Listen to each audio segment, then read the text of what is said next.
So I'm 16, eating a bowl of Kix, and I ask my mom, don't you ever feel like you're just accelerating towards death? This was not out of character for 16-year-old Lauren. I had been wearing black turtlenecks and a beret since the 8th grade. I had this sort of Midwestern, turn of the millennium beat poet aesthetic going on.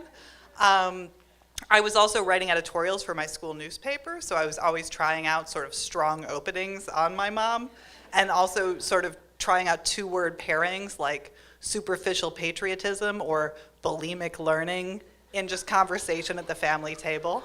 But I was also genuinely concerned about acceleration and death.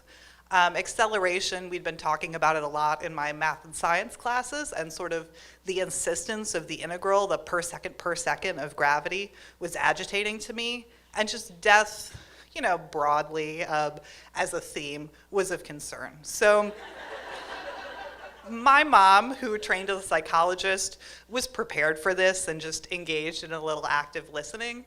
And she said, so it sounds like you've noticed that as you get older, time just goes a lot more quickly, and something like a half hour, which seemed forever when you were a little kid, now it's just over like that. And I said, sort of.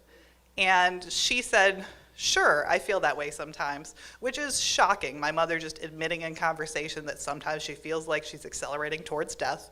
And she says, but what you haven't accounted for is the density of experience.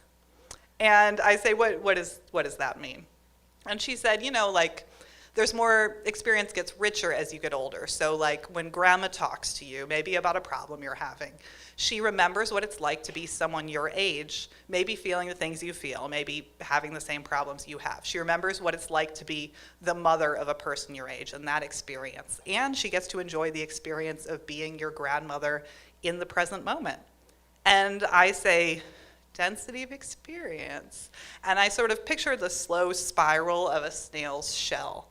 And I'm mollified a little bit for a few weeks. But the more I think about it, the more I'm not worried about either sort of the acceleration or death. I'm more worried that nothing is ever going to happen in my life. So rather than sort of a slow spiral of a snail's shell, I'm worried that I'm an uberus, the snake swallowing its own tail. So at the dinner table, but not during dinner, I think we're drinking sleepy time tea together, I try to explain this to my mom. And I say, Mom, it's just like every morning I wake up, I'm in the same bed, I go downstairs, I go to the same school, take the same classes with the same people, come home, eat dinner with the same family, go to orchestra, do my homework, and then go to sleep in the same bed and just begin the same doomed cycle anew. And Mom says, why don't you sleep on the couch? And I don't think she understands the gravity of my situation. So I just repeat, sleep on the couch. And she says, sure, it's one thing you can change tonight. And so I say, the family room couch? And she says, you could sleep on the living room couch if you want, but I think the family room's more comfortable. So I tried out. And that night I sleep on the family room couch, and you know what? It is different. It's darker back there because I'm by the backyard instead of my neighbor's front yard.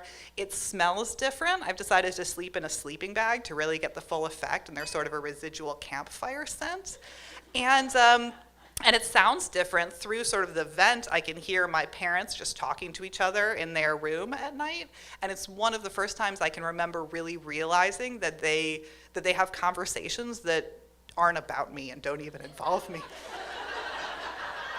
So, and this mollifies me for at least a few weeks. So when my friends ask what's new, instead of saying nothing ever, I say, I'm not wearing a bra today. So, now I'm the mother of a toddler, sort of one of the moodiest of creatures. And recently he came up to me crying because it was daytime and he wanted it to be nighttime. And a large part of me wanted to say, buck up, buttercup, wait 4 hours.